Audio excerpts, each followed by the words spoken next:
자, 오늘은 그리스도 십자가에 대한 어떻게 보면 그 복음서를 제외하고 나서는 이제 마지막이라고 생각이 들고, 우리 전체 주제가 우리의 자는 십자가인데 그 의미가 무엇인지 뭐 사실 앞에서 이미 상당한 부분 설명을 드렸기 때문에 새삼스러운 부분은 아닐지 모르겠지만 좀 더 확실하게 명확하게 좀 살펴볼 필요가 있습니다. 제가 책을 읽다 보니까 이런 내용이 있더라고요.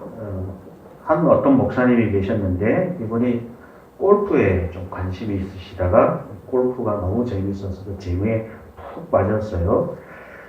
그런데 어느 날 일요일이 되었는데 밖에 나와 보니까 구름 한 점이 없고 화창한 날입니다. 목사니까 교회 가야 되잖아요, 그죠? 설교도 해야 되고. 그런데 고민이 되는 거예요. 이 좋은 날 교회 가서 또 그 일을 해야 되니까. 그래서 교회에 전화해서 내가 몸이 아파서 오늘은 도저히 못하겠다 이렇게 연락을 하고 어디로 갔을까요?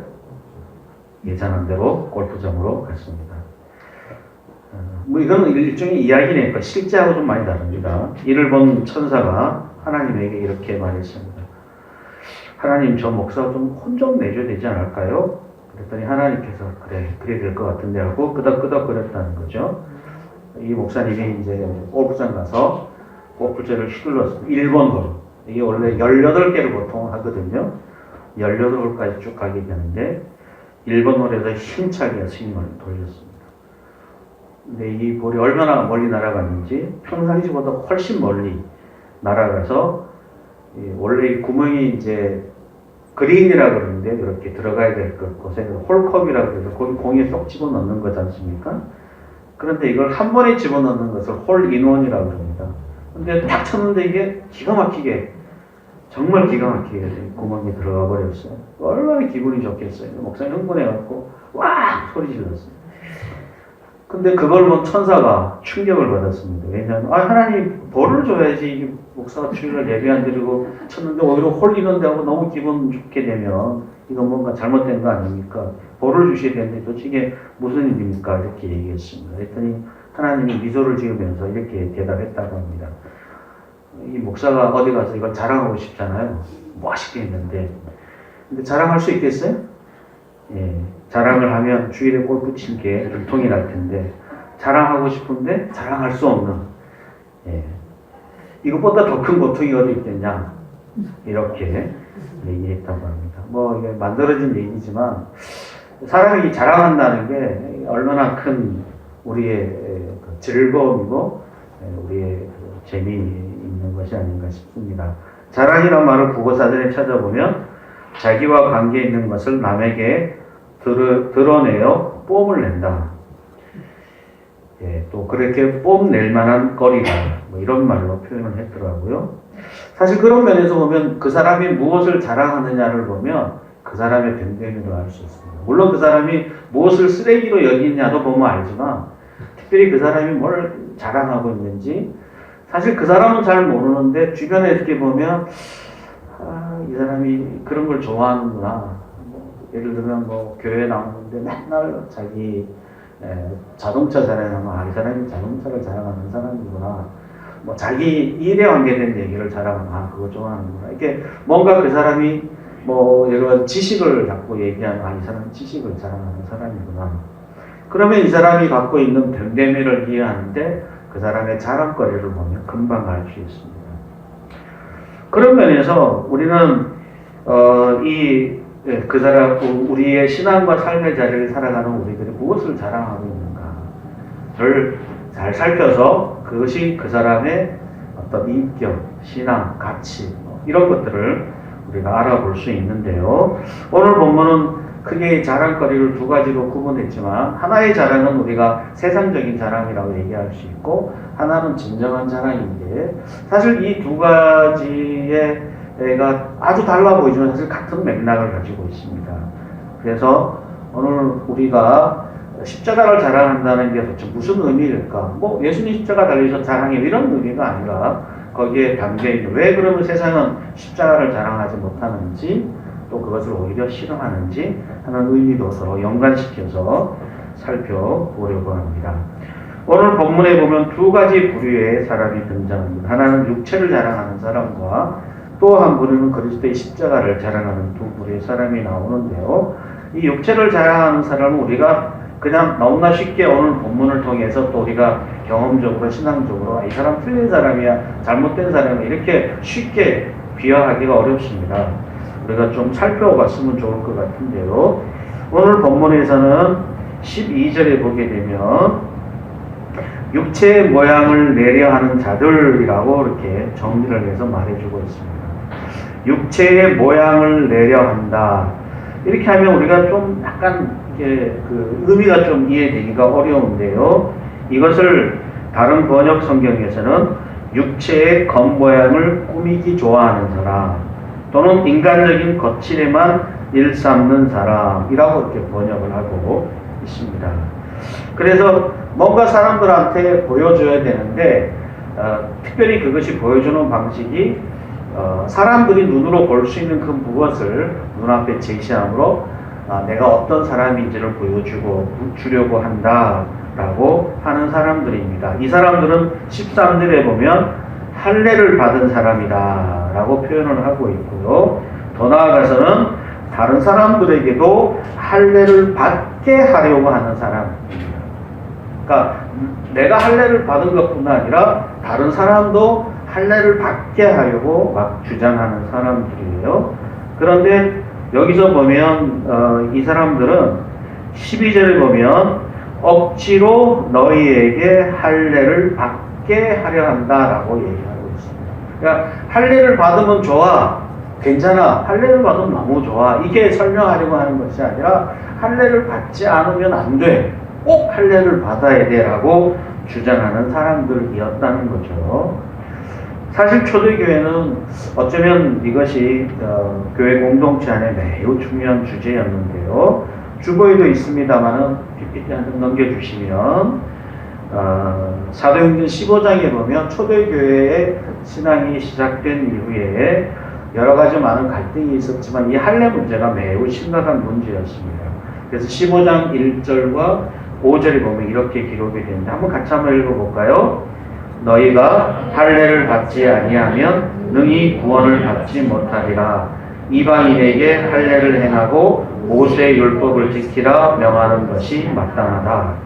이게 이제 사도행전 15장에 보면 이방의 여러 이방인들이 예수님을 믿고 믿음의 공동체를 들어오면서 이 교회 안에 갈등이 일어난 주제, 첫 번째 주제였습니다.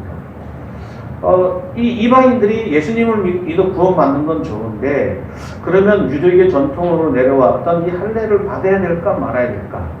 모세의 율법을 우리가 지켜야 될까 말아야 될까? 유대인들은 뭐 문제가 없어요. 원래 할례를 받았고 원래 모세의 율법을 지키던 사람들이니까 그냥 예수만 믿으면 되는 거였는데 이방인들은 예수 믿는 것만으로는 부족하고 할례도 받고 그리고 덩달아서 율법도 다 지켜야 된다라고 요구를 한 거죠. 그러니까 그렇게 해야지만 구원을 받는다고 외치고 있었던 것입니다. 사실 이것이 구원의 문제까지 연관됐기 때문에 어려운 문제예요. 우리가 이제 교회에 새로 들어오는 사람들이 있으면 예수만 믿으면 돼 하고 믿고 들어왔다가 뒤통수 한 대 맞잖아요. 예수만 믿으면 될 줄 알았는데 주일 예배도 꼭 나와야 되고 헌금도 꼭 해야 되고 뭐 전도도 안 하면 안 되고 뭐 이런 요구들이 그 다음에 따라와요.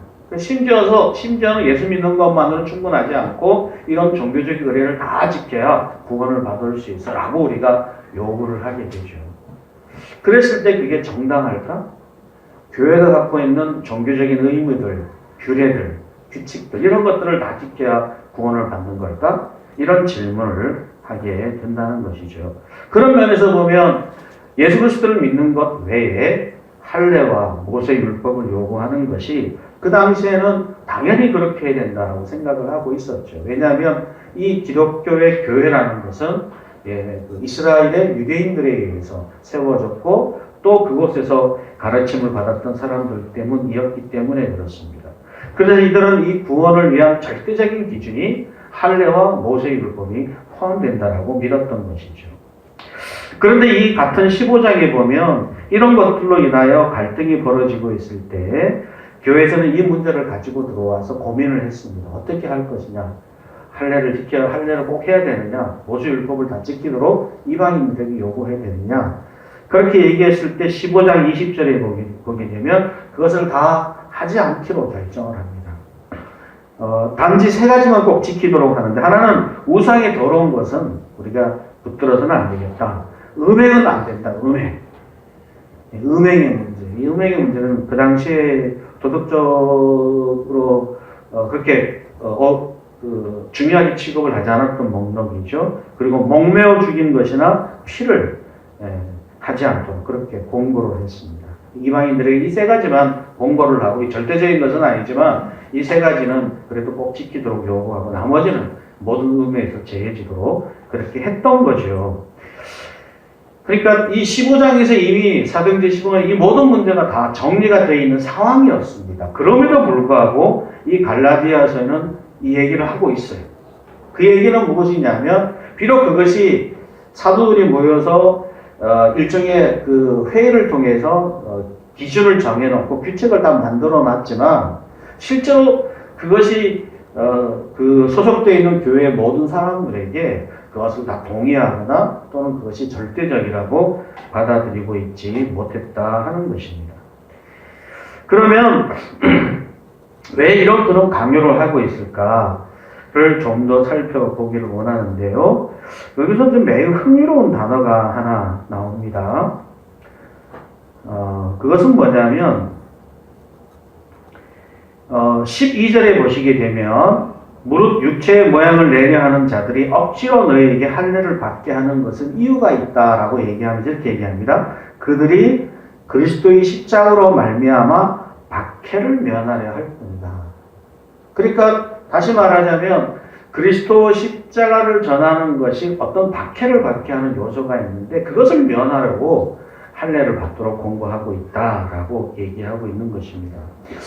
이걸 좀 더 풀어서 설명해 보면요, 아까 이게 내부적인 요인과 외부적인 요인이 있는데요, 이 당시에 이제 교회 내부적으로 이런 갈등이 여전히 지속되어 있습니다. 사실 갈라디아서 전체를 살펴보게 되면 이런 갈등이 있었다는 것을 알게 되는데요, 우리 그 다음 PPT 또 그 주보의 내용이 읽고 있습니다만은 이걸 한번 전체를 한번 읽어보면 좋을 것 같아요. 같이 한번 읽어보겠습니다.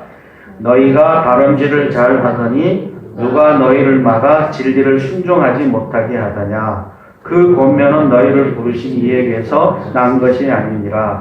적은 누룩이 온 덩이에 퍼지느니라. 나는 너희가 아무 다른 마음을 품지 아니할 줄을 주 안에서 확신하노라. 그러나 너희를 요동하게 하는 자는 누구든지 심판을 받으리라. 형제들아, 내가 지금까지 할례를 전한다면 어째 지금까지 박해를 받으리요. 그리하였으면 십자가의 걸림돌이 제거되었으리니 너희를 어지럽게 하는 자들을 스스로 베어버리기를 원하노라. 여기 보면 내가 할례를 전했다면 박해를 받지 않았을 텐데, 내가 할례를 전했기 때문에 박해를 받았다. 그러니까 할례를 전하지 않았기 때문에 박해를 받았다는 거죠. 그래서 실제로 이 박해라는 것은 내부적으로 박해도 있었고 외부적으로도 있었습니다. 다시 말하자면 유대교를 중심으로 한 이스라엘 중심의 사람들은 내부적으로 끊임없이 할례와 모세율법을 지킬 것을 요구했고, 그래서 이방인들에게 복음을 전했던 바울은 끊임없이 거기에 대해서 핍박을 하고 박해를 하고 있었어요. 내부적으로. 사실 그 문제가 매우 심각한 수준에 이르렀고, 갈라디아서 처음에도 보게 되면 베드로가 그런 사람들의 눈치를 피해서 이방인과 식사를 하다가 피하는 장면도 나오고 있습니다. 그럴 정도로 그 당시에 베드로 그런다면 대단한 그 사도였고 권위를 갖고 있는 사람마저도 다른 사람의 시선을 고려해야 되고 피해야 할 정도로 유대 땅에서 내려온, 유대로부터 예루살렘에서 내려온 이런 그 당시에 바리새파 중에서 예수를 믿은 사람, 유대교 전통을 되게 소중히 여기는 사람들과 사람들의 눈과 시선을 염려할 정도로 내부적으로 갈등이 있었다는 거죠. 사실 그렇기 때문에 갈라디아서만 아니라 서신서 곳곳에 이 할례 문제는 매우 심각한 갈등의 요소가 있었습니다. 근데 그럼에도 불구하고 바울은 과감하게 이 할례와 모세율법에서 이방인들을 요구해서는 안 된다고 끊임없이 주장했고 가르쳤기 때문에 내부적으로 끊임없이 갈등을 겪을 수밖에 없습니다. 사실 우리가 예수 그리스도의 온전한 복음을 전한다는 것은 외부적인 박해도 있지만 내부적인 갈등을 많이 만들어내는 요소가 분명히 있습니다.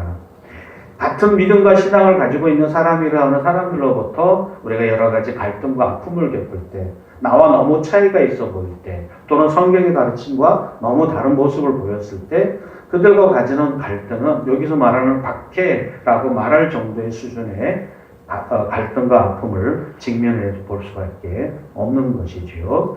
그리고 또 두 번째 문제는 뭐냐면 실제로 이 당시에는 실제로 교회에서 신앙을 전할 때 가장 많이 박해를 했던 사람이 바로 예수를 믿지 않지만 유대인들이었습니다. 유대인들 입장에서 볼 때 교회는 이단이었어요. 예수를 전하는 것. 만약에 이 사람들이 할례도 받고 유대교 전통도 지키면서 그 다음에 모세 율법도 가르쳤다면 좀 이해할 여지가 있어요. 비슷한 요소가 있어요. 근데 그걸 아예 다 거절해버리고 유대인들이 모여서 신앙을 가지고 교회를 지킨다는 것은 여러 가지 어려움이 있었던 거죠. 그래서 사도 바울이 1차, 2차, 3차 전도 여행을 전할 때 대체로 회당을 통해서 전도를 했는데 그때 극심하게 달려들어서 사도 바울을 죽이려고 했던 사람들이 유대인들이었습니다. 그러니까 그리스도의 십자가를 전한다는 것은 내부적으로도 여러 가지 박해도 받고 외부적으로도 실질적인 박해를 받고 있었음을 보여주고 있는 것이죠. 자, 그래서 이런 상황들 속에 있었기 때문에 사실 어떻게 보면 사도 바울은 이 십자가를 전하는 일이 상당히 어려움이 있었던 것이죠. 그래서 오늘 본문 보면 13절에 보게 되면 그렇게 육체의 모양을 내려 하는 사람들이 등장하게 되는데 13절에 보면 이렇게 얘기합니다. 그들이 그러면 할례를 받도록 가르치는 이유가 뭐냐? 앞서는 박해를 면하려고 하는 것뿐이다 라고 얘기했고 또 두 번째 이유가 등장하는데 그것은 바로 무엇이냐면 너희에게 할례를 받게 하려 하는 것은 그들이 너희의 육체로 자랑하려 함이라 라고 얘기하고 있습니다. 다시 말하자면 이것을 좀 더 이해하기 쉽게 메시지 성경으로 번역을 해보고 이렇게 얘기하고 있습니다. 그들이 여러분에게 할례를 받게 하려는 것은 여러분을 자기 편으로 끌어들여 자신들의 성공을 자랑하려 하는 것입니다. 그러니까 내부적으로 갈등이 있었다고 그랬잖아요. 그래서 갈라디아 교회에 와서 할례를 받도록 하는 것은 여러분이 말은 구원을 위해서 여러분의 진정한 신앙을 위해서 한다고 얘기하지만 실제로는 자신의 세를 과제하고 그리고 자기 편을 많이 끌어들여서 우리가 대단한 사람이다, 우리가 괜찮다, 우리가 옳다 이런 것들을 보여주기 위한 하나의 이용 수단으로 이 사람들을 사용하고 있다는 것입니다. 그래서 여러분이 할례를 받으면 이런 유대교로부터 박해도 피할 수 있고 또 외부적으로도 여러분이 보호를 받을 수 있으니 할례를 받는 게 좋다. 여러 모양으로 여러분에게 혜택이 있을 수 있다. 그리고 여러분이 그렇게 잘 되면 이것을 가르치고 전했던 바로 그들이 자부심을 가지게 되죠. 명예를 가지게 되고 자랑거리가 되고 사람들한테 야, 내가 갈라디아 교회에 와서 가르쳤던 사람들이 다 믿었어. 역시 나는 대단해. 나는 훌륭한 사람, 나는 괜찮은 사람이야. 내가 뛰어난 사람, 이런 자랑거리를 그들로부터 얻기 위해서 하고 있다라고 소개를 하고 있는 것입니다. 어쩌면 이러한 모습이 단순하게 이런 그 당시에 이렇게 할례를 전하는 사람들만의 문제였을까? 전하는 내용도 문제가 있지만 전하는 그 동기도 문제가 있음을 이야기하고 있던 것이죠. 제가 그 춘천 한마음교를 자꾸 언급을 하는데 같은 이름이라서 그런 것이 아니라 이분들이 대표적으로 십자가보다는 부활을 강조합니다. 이유는 무엇이냐면 늘 말씀드리지만 십자가를 가르쳤더니 사람이 변화되지 않는다는 거예요. 그래서 부활을 가르치면서부터 사람이 변화되었다는 거죠. 그래서 이들이 생각하는 진리의 메시지는 하나님의 진리의 메시지를 전하면 사람이 변화된다는 전제를 갖고 있어요. 진리를 전하면 사람이 변화된다. 진리는 사람을 변화시킬 수 있다. 진리는 누가 듣든지 어떤 사람이든지 변화될 수 있는 여지가 있다. 물론 여기서 중요한 것은 그 변화라는 것이 성경이 말하는 변화는 아닙니다. 내가 생각하는 변화, 내가 기대하는 변화. 예수님을 믿는다든지 뭔가 내가 원하는 결과로서의 변화되는 것을 기대하면서 하는 것이죠. 그래서 그런 변화를 좀 더 확인하기 위해서 보여주는 것이 간증이라는 수단을 사용을 합니다. 그런데 우리가 그런 간증과 그런 과정들을 보면 이것이 그 목적은 매우 훌륭해 보이지만 그러나 그 방법이 매우 잘못됐음을 알게 되는 거죠. 물론 우리가 전제해야 될 것은 뭐냐면 우리가 그 하나님의 말씀을 가르치거나 선교하는 모든 일들이 변화시키기 위한 변화가 전제가 되어야 되느냐, 진리 이코르 변화가 전제되어야 되느냐, 꼭 그렇지는 않습니다. 실제로 우리가 구약에 하나님께서 다양한 사람들을 통해서 선지자를 보냈지만 아무도 변화되지 않았어요. 그죠? 엘리야, 엘리사, 예레미야, 에스겔, 성경에 등장한 수많은 선지자들이 등장해서 특히 북쪽에 있는 이스라엘을 향해서 하나님의 심판의 메시지, 하나님의 은혜의 메시지를 전했지만 다 콧등으로 들었어요. 귓등으로 들었어요. 아무도 안 변화됐어요. 그럼 그들이 전하는 메시지는 가짜인가? 그들은 하나님이 보내지 않는 사람인가? 아니요, 그렇지 않아요.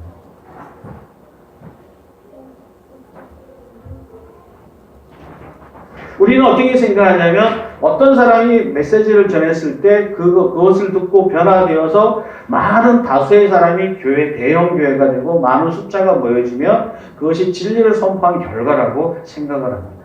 물론 그럴 수도 있어요. 그러나 항상 그런 건 아니에요. 어찌 보면 전하는 메시지의 목표와 듣는 사람의 목표가 같기 때문에 서로 같이 모일 수 있어요. 그것을 가장 잘 보여주는 그 결과를 우리가 지금 현대 시대에서 목격을 하고 있습니다. 그죠? 요즘 대형 교회들이 난리잖아요. 그 대형 교회에 전하는 메시지와 그 메시지를 듣는 성도들이 목적이 같아요. 그들이 원하는 변화의 목표가 같아요. 기대가 같다고. 그래서 그들은 그 메시지를 받아들여요. 진리이기 때문에 받아들인 건 아니에요. 어쩌면 우리는 하나님이란 이름을 동원해서 내가 원하는 목적을 이루기 위해서 사용하고 있는지도 몰라요. 그걸 가장 잘 보여주는 것이 바로 사울의 모습입니다. 한번 넘겨볼까요? 한번 같이 한번 읽어보겠습니다. 여호와의 말씀이 사무엘에게 임하느니라. 이르시되 내가 사울을 왕으로 세운 것을 후회하노니 그가 돌이켜서 나를 따르지 아니하며 내 명령을 행하지 아니하였음이라 하신지라. 사무엘이 근심하여 온 밤을 여호와께 부르시느니라. 사무엘이 사울을 만나려고 아침에 일찍 일어났더니 어떤 사람이 사무엘에게 말하여 이르되 사울이 갈멜에 이르러 자기를 위하여 기념비를 세우고 발길을 돌려 길갈로 내려갔다 하는지라. 사무엘이 사울에게 이른즉 사울이 그에게 이르되 원하건대 당신은 여호와께 복을 받으소서. 내가 여호와의 명령을 행하였나이다 하니.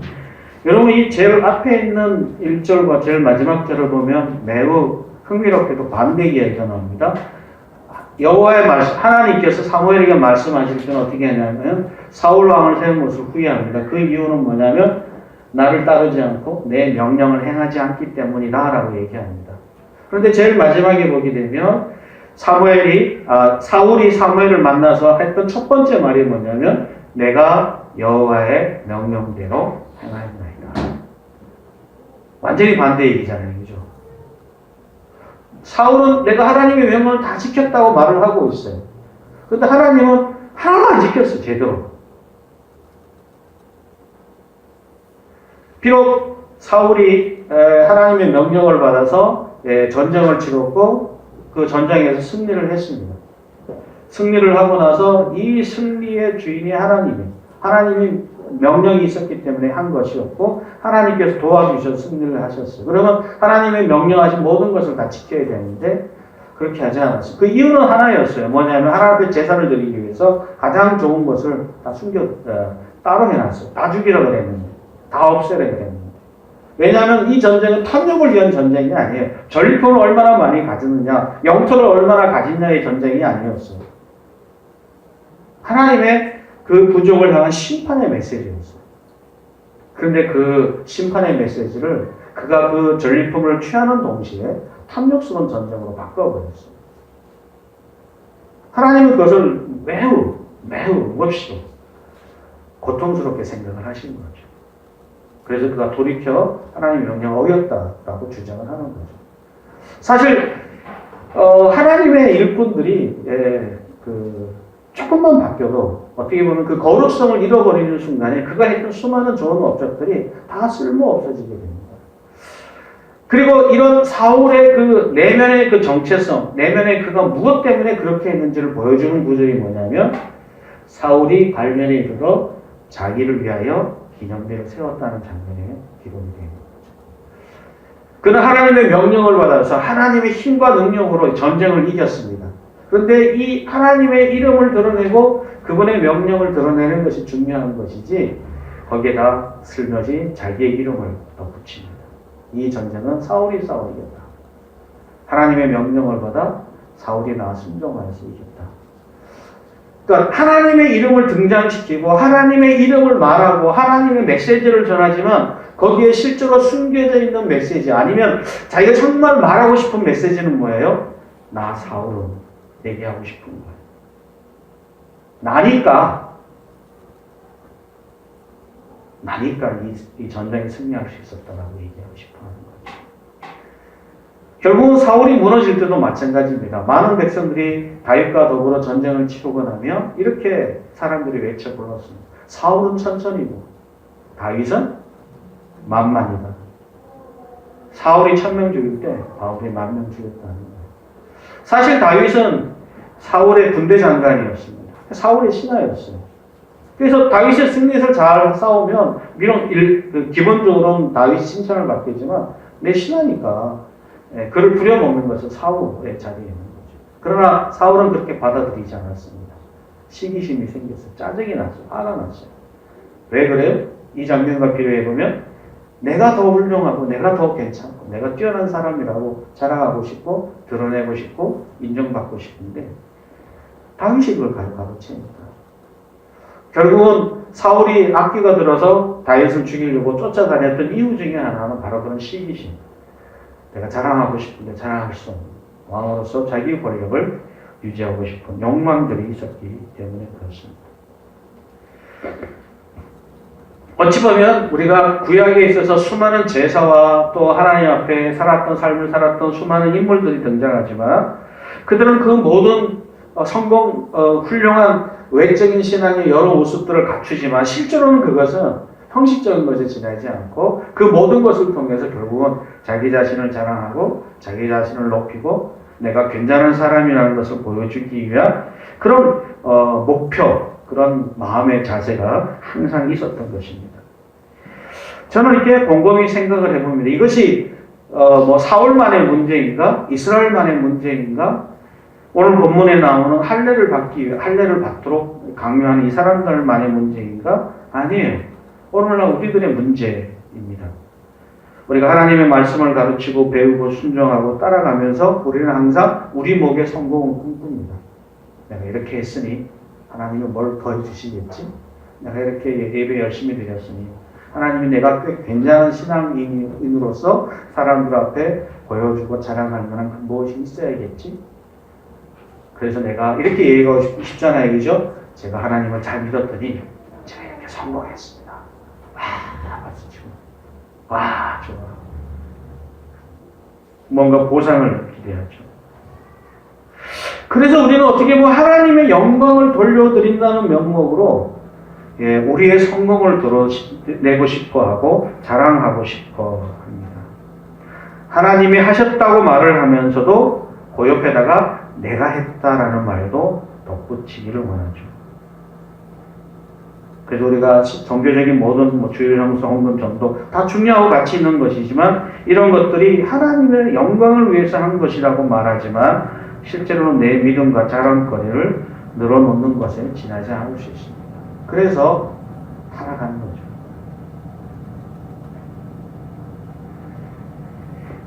우리 타락의 현실을 겪었던 예레미야 이야기를 한번 보죠. 예레미야 본문을 한번 읽어보겠습니다. 읽습니다. 여호와께서 이와 같이 말씀하시되 지혜로운 자는 그의 지혜를 자랑하지 말라. 용사는 그의 용맹을 자랑하지 말라. 부자는 그의 부함을 자랑하지 말라. 자랑하는 자는 이것을 자랑할지니 곧 명철하여 나를 아는 것과 나 여호와의 사랑과 정의와 공의를 땅에 행하는 자인 줄을 깨닫는 것이다. 나는 이를 기뻐하노라. 여호와의 말씀입니다. 여러분, 지혜로운 자가 지혜를 자랑하지 않고 배기겠어요? 용사가 그의 용명을 자랑하지 않는다. 이게 말이 안 되잖아요. 부자가 그의 부함을 자랑하지 말라. 사실 이 말씀은 우리가 그 사람이라도 도저히 할 수 없는 일이죠. 있을 수 없는 일이죠. 그러나 그것이 갖고 있는 의미는 무엇입니까? 그가 자랑하는 것들을 다 누가 주신 거예요? 하나님이 주신 거예요. 하나님. 우리가 자랑하려면 우리가 하나님을 안다는 것, 그리고 그 하나님께서 사랑과 정의와 공의를 행하신 분이라는 것, 그걸 깨닫는 거예요. 그래서 자랑하는 입을 내려놓고 하나님의 뜻대로 사랑과 정의와 공의를 행하고 있는 삶을 살아가는 것. 내가 하나님을 만족시키고 하나님을 기쁘게 하는 인생을 살아가는 것. 그렇게 살아가는 행위 자체가 하나님 앞에 정말 자랑할 만한 대답이 되는 거죠. 사실 또 반대로 생각해보면 자랑하는 것이 있다면 자랑하는 것이 나쁘진 않아요. 아니, 그건 충분히 뭐 자랑할 만한데 굳이 또 피해서 하지 말라고 얘기하는 건 아닙니다. 그런데 이제 문제가 되는 것은 뭐냐면 그것을 하나님의 이름과 강제성을 동원하고 종교적인 의문을 사용해서 자신의 자랑거리로 만드는 것이 문제라는 거죠. 내가 하나님 앞에 종교적으로 예배를 열심히 드리고 성경을 가까이 하고 하나님의 명령대로 살아가는 거 얼마나 자랑스러운 일입니까?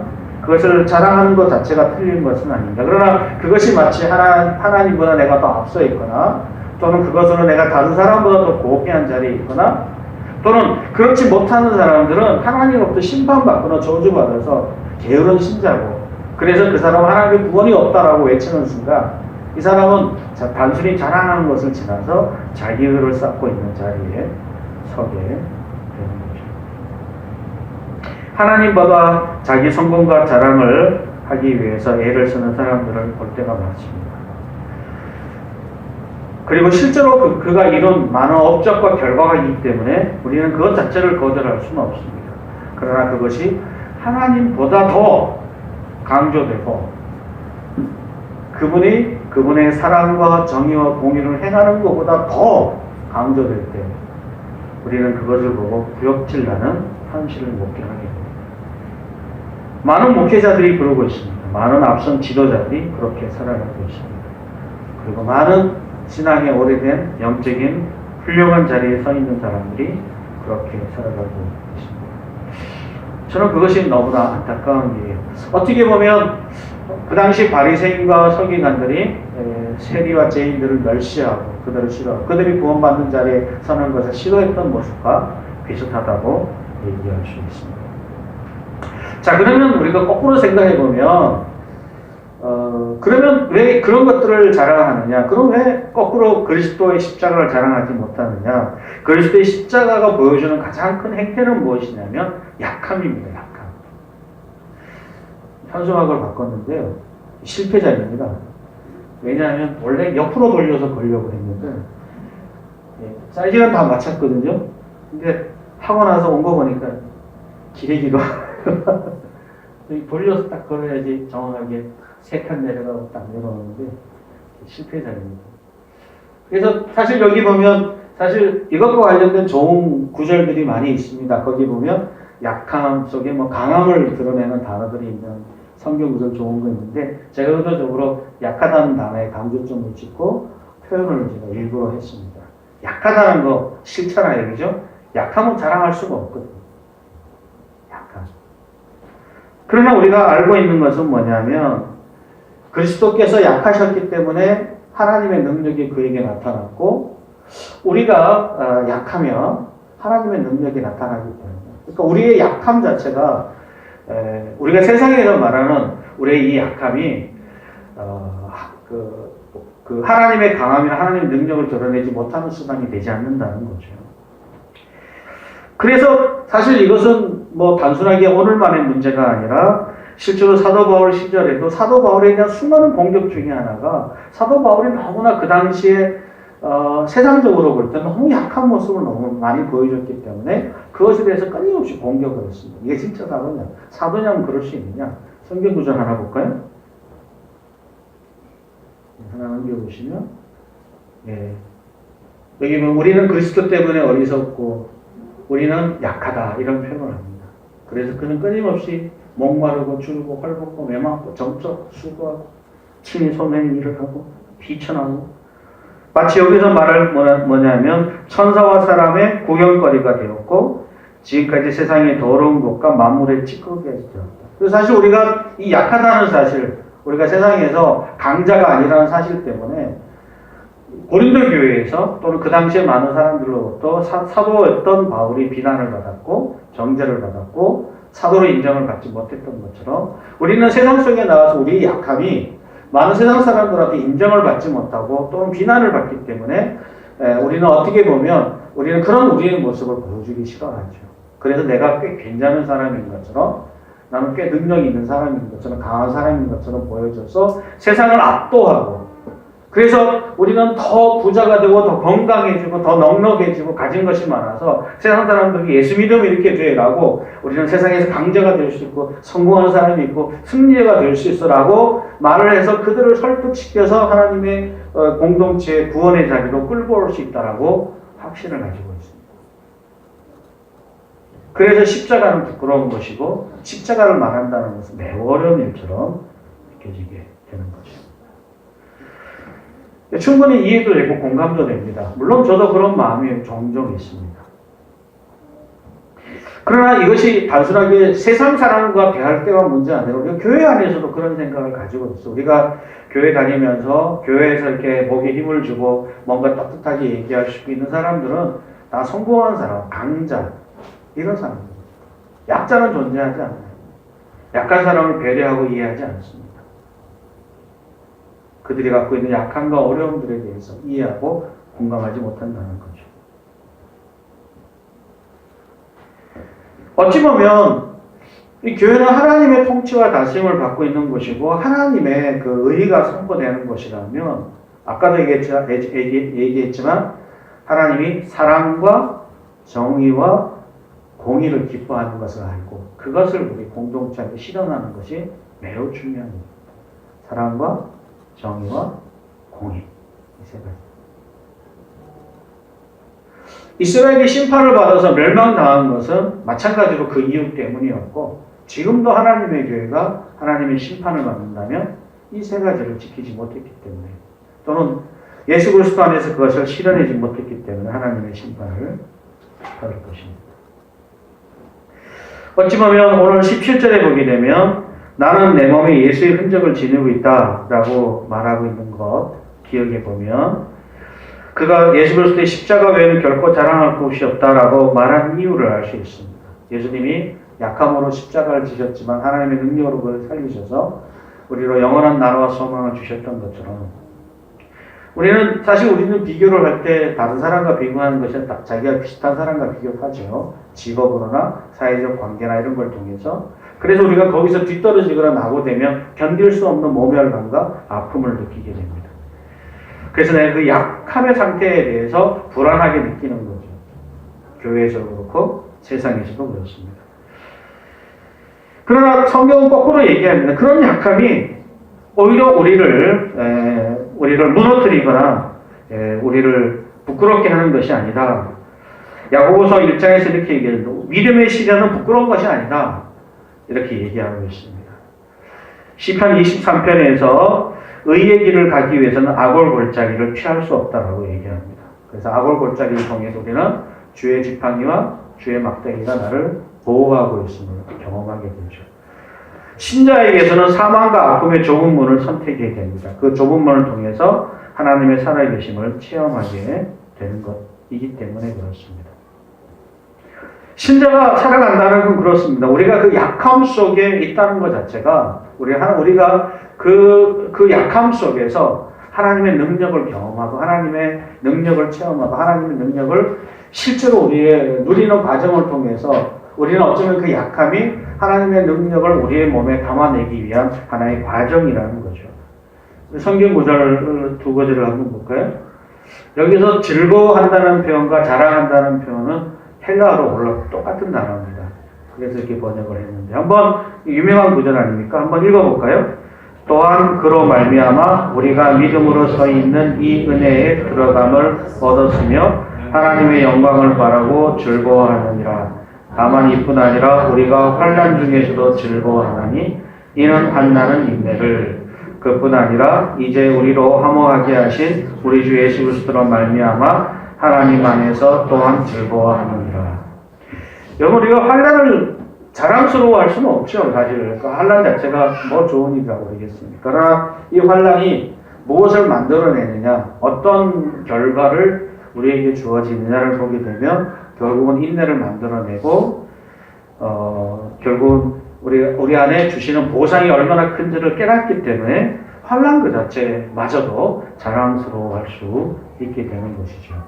데살로니가 1장 4절에서는 우리가 지금 뭐 여러 가지 박해를 받고 있지만 박해를 자랑하지 않죠. 박해 자체는 자랑할 것이 아니지만 그거로 말미암아 너희들 속에 인내와 믿음이 이렇게 만들어지는 것을 보면서 그것이 우리가 자랑할 수 있는 이유가 되는 것입니다. 어쩌면 우리는 이 세상 속에 신자로 믿음의 사람으로 살아가면 여러 가지 박해와 어려움과 갈등을 겪을 수밖에 없습니다. 신자의 여정이 그러하고 그리고 우리는 그 약함 자체를 수치스럽게 생각하지 않습니다. 왜냐하면 이 약함이 우리에게 어떤 결과를 만들어지는지를 깨닫고 이해하고 우리가 확인할 때 가능한 것이죠. 문제는 뭐냐면 이 하나님께서 이 약함을 통해서 그 이면에 있는 하나님의 능력을 우리 속에 드러내 보여주시는 그 순간까지 믿음으로 견디는 것이 되게 어려운 일이죠. 그래서 우리는 그것이 세상은 뭐 반대의 얘기를 하니까 세상의 이야기나 때로는 교회 안에서 다른 얘기를 하는 사람들의 이야기를 듣고 우리가 마음이 흔들려 버리면 안 되죠. 그렇게 하기 위해서 우리는 어떻게 해야 될까? 하나님의 말씀을 가까이 하고 기도하는 일을 해야 됩니다. 우리의 시선을 하나님에게 맞추고 하나님이 나를 향한 어떤 계획이 있는 것인지 나의 약함이 세상 속에서는 부끄러운 것이요 주변의 이웃들은 수치스러운 것일 수 있지만 그러나 하나님이 나를 향한 계획과 나를 향한 소망을 가지시고 내가 이 과정과 어려움을 넉넉히 이겨내며 하나님이 그 속에서 어떤 능력으로 우리 속에 일하시는지를 체험하게 하고 우리의 자랑이 내가 얼마나 열심히 기도하고 말씀을 받는지가 아니라 이런 나를 통해 어떻게 하나님이 능력으로 역사하는지에 대한 고백이 나타날 때 우리의 자랑거리가 될 수 있는 거죠. 그래서 그리스도의 십자가는 약함의 상징이지만 그러나 우리로 하여금 이런 여러 가지 환난과 어려움을 이겨내게 만드는 힘과 결과적으로 하나님의 능력이 우리 속에 머무를 수 있도록 하는 우리의 자랑거리가 될 수 있습니다. 한번 여러분의 인생과 또 여러분의 지금 현재 위치를 한번 돌이켜 봤으면 좋을 것 같아요. 여러분이 어떤 약함 속에 있습니까? 건강에 어려움이 있습니까? 가정에 어떤 아픔이 있습니까? 부부간에 어떤 갈등이 있습니까? 가정에 어떤 약함이 있습니까? 뭐 학력이 좀 모자란 분도 있고 나는 이미 나이가 많아서 아무것도 몰라 나이가 또 문제가 될 수도 있겠죠. 또 자기 삶의 경험이 그럴 수 있습니다. 아니면 어떤 수치스러운 인생의 경험 때문에 지금 무너져 있는 분도 있을 수 있고 경제적인 어려움 때문에 엎어져 있는 분들도 있습니다. 물론 우리는 그 상황 자체가 우리는 호화롭거나 자랑스러워할 만한 상황이 아니라는 것도 제가 충분히 동의합니다. 그러나 우리가 하나님을 빼놓고 나면 그것은 절망스러운 상태이지만 그러나 그것을 통해서 또 그 안에서 내가 그 속에서 믿음과 인내를 갖고 하루하루 견뎌가고 자라가고 하나님을 만나고 또 어느 순간에 하나님께서 그분의 놀라운 능력으로 우리의 이 모든 아픔과 절망과 눈물을 씻겨주시는 그날, 해결해 주시는 그날 그리고 그 속에서 하나님의 살아계심을 체험하는 순간 우리는 그 약함 자체가 처음에는 되게 수치스러운 일이었지만 그러나 그 모든 것이 지나고 나서는 이것은 하나님 앞에 자랑스러워하는 대답이 저는 우리가 각각 개인과 삶 속에서 언제 그런 하나님의 그 능력과 역사를 막 부딪혀 알 수 있는지는 우리는 알 수가 없습니다. 그러나 분명한 것은 뭐냐면 그 우리를 살아가시는 그 하나님께서 어느 날, 어느 시간, 어느 때 우리 속에 나타나셔서 그것을 드러내 보여주신 그날 우리의 모든 약함은 하나님의 능력을 담아내기 위한 하나의 통로였음을 경험하는 그 순간 우리는 그 하나님을 찬양하고 높이고 하나님의 위대하심을 즐거워하는 그 자리에 설 수 있습니다. 아무쪼록 하나님을 자랑하시는 그 대답이 여러분이 지금 짊어지고 살아가고 있는 십자가 가운데서 넉넉히 나타나시기를 주의 이름으로 축원합니다. 기도하겠습니다.